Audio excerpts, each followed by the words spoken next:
Hi friends, ఈరోజు కర్రీకి ఏమీ లేకపోతే ఫ్రిడ్జ్ ఓపెన్ చేశాను ఫ్రెండ్స్. ఫ్రిడ్జ్లోకి నాకైతే ఒక బీరకాయ కనిపించింది. ఆ బీరకాయని కట్ చేసి కడిగి పెట్టేసుకున్నాను ఫ్రెండ్స్.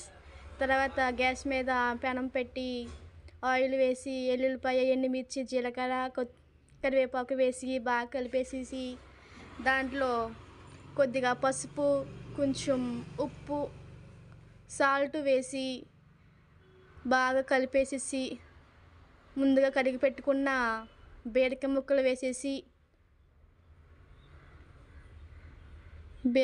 వేస్తాను ఫ్రెండ్స్. బాగా కలుపుకుంటున్నాను చూడండి. కలుపుకున్నాక దగ్గరగా ఇలా కలుపుకోవాలి ఫ్రెండ్స్. కలుపుకొని ఒక దాంట్లో తీసుకుంటే కలుపుకోవాలి ఫ్రెండ్స్. దీన్ని బీరకాయ ఫ్రై అంటారు ఫ్రెండ్స్. నా స్టైల్లో బీరకాయ ఫ్రై ఫ్రెండ్స్. ఎలాగొచ్చిందో చెప్పండి. వీడియోని లైక్ చేయండి, షేర్